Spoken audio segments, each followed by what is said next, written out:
नमस्कार प्रिय छात्रों, ओरेटर हिंदी क्लासेस में आपका स्वागत है। बच्चों, आज का हमारा शीर्षक है पद। हाई स्कूल यूपी बोर्ड का महत्वपूर्ण भाग है बच्चों। ये सूरदास जी द्वारा रचित उनका काव्य ग्रंथ सूर सागर से अवतरित है बच्चों। ठीक है, देखते हैं पद। चरण कमल बंदो हरिराई, और जाकी कृपा पंगु गिरि लंघे, अंधे को सब कुछ दर्शाई। अब बहिरो सुने गूंग पुनि बोले, रंक चले सिर छत्र धराई। सूरदास स्वामी करुणामय, बार बार बंदो तिह पाई। सबसे पहले बच्चों देखते हैं इसमें जो थोड़े कठिन शब्द हैं उनके अर्थ। राई मतलब राजा, पंगु मतलब लगड़ा, लंघे मतलब पार करता है, और तिह मतलब उन। देखिए बच्चों, मैं इसमें आप लोग को व्याख्या बताऊंगा, लेकिन आपके काम के लिए संदर्भ और प्रसंग भी बोल दूंगा, जिससे आप आसानी से व्याख्या लिख भी सकें बच्चों। तो संदर्भ तो आप जानते हैं, पूरे पद के लिए एक ही होगा, जो मैंने अभी बताया यही संदर्भ है कि प्रस्तुत वंदना, जो एक वंदना दी गई है, प्रस्तुत वंदना महाकवि सूरदास जी द्वारा रचित महाकाव्य सूर सागर से अवतरित है बच्चों। और यह हमारी पाठ्य पुस्तक के काव्य खंड में पद शीर्षक के अंतर्गत संकलित है। ये बच्चों इसका संदर्भ होगा, जो कि आप पूरे पद में हर जगह पर यूज करेंगे, जो भी प्रश्न आपसे पूछा जाएगा। दूसरा बच्चों देखिए, अब आती बात प्रसंग की। तो यदि हम इसमें प्रसंग देखें तो इसमें क्या कर रहे हैं, भक्त सूरदास प्रभु श्री कृष्ण के कमल रूपी चरणों की वंदना कर रहे हैं। यानी प्रसंग में हम यही लिख देंगे कि प्रस्तुत पद में महाकवि सूरदास ने अपने आराध्य के चरणों की वंदना की है। ठीक है बच्चों, अब देखते हैं व्याख्या। चरण कमल बंदो हरिराई, जाकी कृपा पंगु गिरि लंघे, अंधे को सब कुछ दर्शाई। तो प्रस्तुत पद में सूरदास जी कहते हैं, भक्त सूरदास कहते हैं कि मैं अपने प्रभु श्री कृष्ण के कमल रूपी चरणों की वंदना करता हूँ। मैं अपने प्रभु श्री कृष्ण के कमल रूपी चरणों की वंदना करता हूँ, जिनकी कृपा से लंगड़ा व्यक्ति पर्वतों को लांघ सकता है। जाकी कृपा पंगु गिर लंघे, और अंधे को सब कुछ दर्शाई, और अंधे व्यक्ति को सब कुछ दिखाई देने लगता है। बहिरो सुने गूंग पुनि बोले, रंक चले सिर छत्र धराई। प्रभु श्री कृष्ण की कृपा से बहरा सुनने लगता है, गूंगा फिर बोलने लगता है, और भिखारी भी मुकुटधारी राजा बन जाता है। सूरदास स्वामी करुणामय, बार बार बंदों तिह पाई। सूरदास जी कहते हैं कि मेरे प्रभु श्री कृष्ण की जिस पर करुणामय दृष्टि पड़ जाती है, या करुणा जिसको करुणा उनकी प्राप्त हो जाती है, उनके सभी विकार दूर हो जाते हैं। मैं ऐसे अद्भुत चरणों की बार बार वंदना करता हूँ। ठीक बच्चों, दूसरा देखते हैं पद। अविगत गति कछु कहत न आवे, ज्यों गूंगे मीठे फल को, रस अंतर्गत ही भावे। परम स्वाद सबहि सुनिरंतर, अमित तोष उपजावे। मन बानी को अगम अगोचर, सो जाने जो पावे। रूप रेख गुण जाति जुगुत बिनु, निरालंब कित धावे। सब विधि अगम विचारहि ताते, सूर सगुन पद गावें। ठीक है बच्चों, तो देखते हैं सबसे पहले हम टफ वर्डों का अर्थ। अभिगत अज्ञात और निराकार, गति स्थिति या दशा, अंतर्गत हृदय में, परम स्वाद अलौकिक स्वाद, अमित अत्यधिक, तोष संतोष, अगम जहाँ पहुँचना कठिन हो, अगोचर इंद्रियां जिसका अनुभव करने में असमर्थ हो, निरालंब बिना किसी आधार के। ठीक बच्चों, जितने टफ शब्द थे मैंने उनका अर्थ इसमें बता दिया। अब देखते हैं हम सबसे पहले इसमें प्रसंग, क्योंकि संदर्भ मैंने बता दिया सभी के लिए एक ही होगा। तो हम देख लेते हैं बच्चों यहाँ पर प्रसंग कि प्रस्तुत पद में पहले लाइन यही लिख देंगे, प्रस्तुत पद में भक्त यह महाकवि सूरदास ने निराकार ब्रह्म की साधना को अत्यधिक कठिन बताया है। इसी के साथ साकार ब्रह्म की उपासना को सर्वसाधारण के लिए सरल बताते हुए उसी का समर्थन भी किया है। ठीक है बच्चों, देखते हैं क्या है। अभिगत गति कछु कहत न आवे, निराकार ब्रह्म की स्थिति का वर्णन नहीं किया जा सकता, अर्थात वह अनिवर्चनीय है। कैसे अनिवर्चनीय है, किस प्रकार से, उदाहरण सहित समझाया है।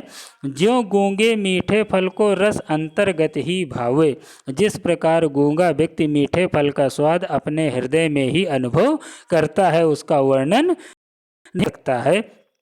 परम स्वाद सबहि सुनिरंतर अमित तोष उपजावे। उसी प्रकार आनंद से भरे हुए और रसमय ईश्वर को प्राप्त करने का अलौकिक आनंद सभी को निरंतर या अत्यधिक संतोष प्रदान करता है। मन वाणी को अगम अगोचर सो जाने जो पावे, मन और वाणी द्वारा उस परम ब्रह्म परमात्मा तक नहीं पहुंचा जा सकता है। इंद्रियां भी उसको पाने में असमर्थ हैं। ठीक है बच्चों, रूप रेख गुण जाति जुगत बिनु निरालंब कित धावे, सब विधि अगम विचार ताते सूर सगुन पद गावे। उसे वही जान सकता है, उसे वही प्राप्त कर लेता है जो निराकार ब्रह्म का कोई न कोई रूप है, न पहचान है और ना ही हम उसे उसके गुणों का ही ज्ञान है। अतः बिना किसी आधार के कहाँ कहाँ दौड़ते रहें। ठीक है बच्चों, अंत में सूरदास जी सार बताते हैं कि निर्गुण को सब प्रकार से अगम्य मानकर मैं सगुण ब्रह्म की लीलाओं का वर्णन करता हूँ। ठीक बच्चों, किलकत कान घुटुरुअनि आवत, मणिमय कनक नंद के यागन बिंब पकरिबे धावत, कबहु निरख हरि आपु छाह को करसो पकरन चाहत, किलक हसत राजत दोय दतियाँ पुनि पुनि तिहि अवगाहत, कनक भूमि पर कर पग छाया यह उपमा इक राजत, करि करि प्रतिपद प्रतिमन वसुधा कमल बैठकी साजत, बाल दशा सुख निरख जसोदा पुनि पुनि नंद बुलावत, अवचरा लय ढाक सूर्य के प्रभु को दूध पियावत। ठीक है बच्चों, तो सबसे पहले हम इसमें देखते हैं कठिन शब्दों के अर्थ। बिंब मतलब बच्चों परछाई, राजत मतलब सुशोभित, दतिया मतलब दांत, अवगाहत दिखलाते हैं, अचरा आंचल, तर नीचे। ठीक है बच्चों, अब हम देखते हैं सबसे पहले प्रसंग कि महाकवि या भक्त सूरदास जी प्रभु श्री कृष्ण के बाल वर्णन कर रहे हैं। बाल वर्णन करते हुए कहते हैं कि प्रभु श्री कृष्ण घुटनों के बल चलते हुए कितने प्यारे लग रहे हैं, या घुटनों के बल चलते हुए प्रभु श्री कृष्ण की शोभा का वर्णन कर रहे हैं। ठीक है बच्चों, मतलब प्रस्तुत पद में महाकवि सूरदास जी प्रभु श्री कृष्ण के बाल रूप का वर्णन कर रहे हैं जब वो घुटनों के बल चल रहे हैं। ठीक, देखते हैं बच्चों व्याख्या। किलकत कान घुटुरुअनि आवत, किलकत मतलब आप लोग जानते हैं किलकारी मारते हुए छोटा बच्चा चलता है, तो किलकारी मारते हुए श्री कृष्ण घुटनों के बल आ रहे हैं। मणिमय कनक नंद के आंगन बिंब पकरिबे धावत, नंद जी के स्वर्ण से बनाए गए और मड़ियों से युक्त आंगन में श्री कृष्ण अपनी परछाई को पकड़ने के लिए दौड़ते हैं। कबहु निरख हरि आपु छाह को करसो पकरन चाहत, और किलक हसत राजत दोय दतियाँ पुनि पुनि तिहि अवगावत, अपनी परछाई को देखकर वे उसे अपने हाथ से पकड़ना चाहते हैं। किलकारियां मारते समय उनके आगे के दो दांत सुशोभित हो रहे हैं।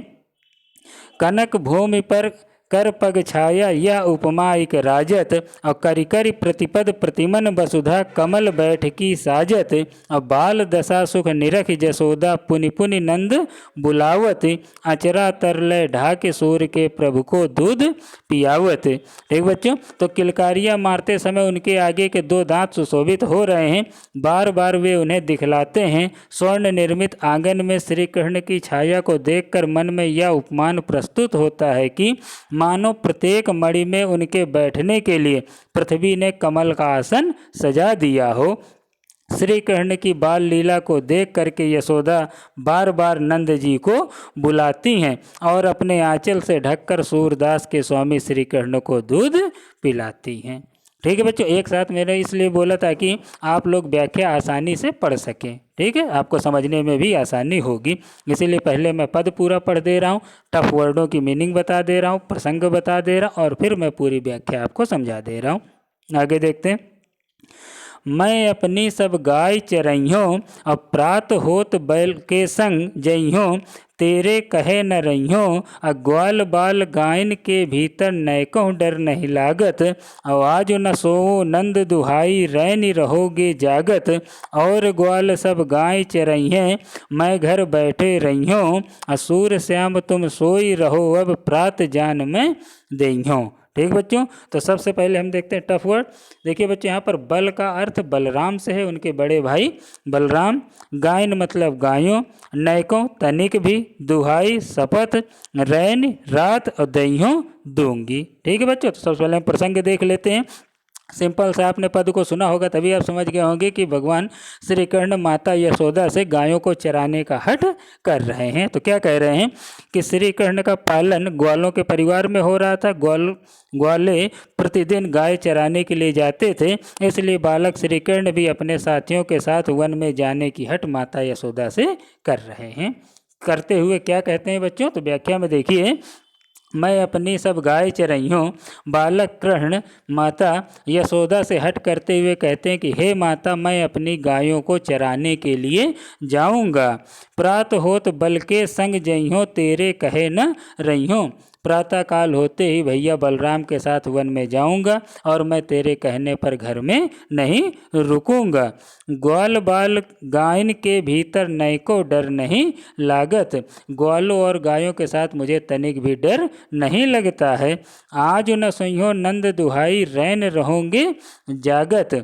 आज मैं नंद बाबा की कसम खा करके कहता हूँ कि रात भर नहीं सोऊंगा और जागता रहूँगा।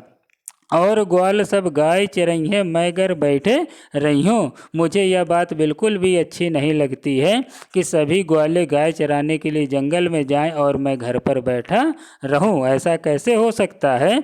सूर्य श्याम तुम सोई रहो, अब प्रात जान में देइयों।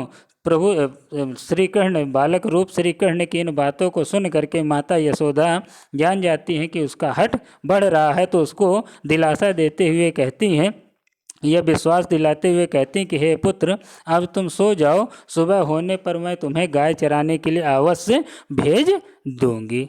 ठीक है बच्चों। नेक्स्ट देखते हैं। मैया हो न चरइयों गाय, सिगरे ग्वाल घिरावत मोसो, मेरे पाँय पिराए, जो न पत्याही पूछ बलदाऊ, अपनी सौह दिवाए। यह सुन माई जसोदा ग्वालन, गारी देत रिसाएँ, मैं पठवत अपने लरिका को, आवे मन बहराए, असूर श्याम मेरो अति बालक, मारत ताहि रिगाए। ठीक है बच्चों। सबसे पहले टफ वर्ड देखते हैं। सिगरे मतलब संपूर्ण, पिराई मतलब दुखते हैं, पत्याही मतलब विश्वास हो, सौ सौगंध, रिसाई गुस्सा, पठवत भेजती हूँ, रिंगाई घुमाकर। ठीक है बच्चों। प्रसंग देख लेते हैं। पिछले पद में आपने देखा कि भगवान श्री कृष्ण अपनी माता यशोदा से हठ करते हुए कहते हैं गाय चराने के लिए, लेकिन जब गाय चराने जाते हैं तो ग्वाल बालों द्वारा उन्हें बहुत परेशान किया जाता है। तो अगले दिन माँ से कहते हैं कि अब मैं गाय चराने नहीं जाऊँगा।